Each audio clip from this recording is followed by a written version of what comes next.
আমার নবীর এত সম্মান, এত ইজ্জত যে অনেক নবী রাসূল আল্লাহ তাআলা রাব্বুল আলামিনের কাছে দোয়া করেছিলেন যে আয় আল্লাহ, আপনি আমাকে শেষ নবীর উম্মত হিসাবে কবুল করে নিন।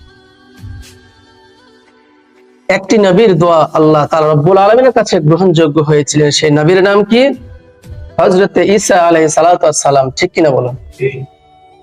ঈসা আলাইহিস সালাম আবার কিন্তু দুনিয়ার বুকে আগমন ঘটবে। ঠিক কিনা বলুন?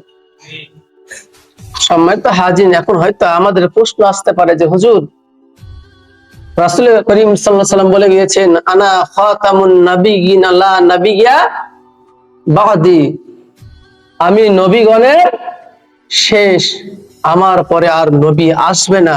কিন্তু আপনি বলতেছেন যে ঈসা আলাইহিস সালাতু ওয়াস সালাম আবার দুনিয়া বুকে আসবেন, তাহলে কি রাসূল করিম সাল্লাল্লাহু আলাইহি সাল্লামের কথা মিথ্যা? কি মিথ্যা নাকি? আসলে ঈসা আলাইহিস সালাতু ওয়াস সালাম নবী হয়ে আসবে না, নবীর উম্মত হয়ে আসবে। বলেন সুবহানাল্লাহ।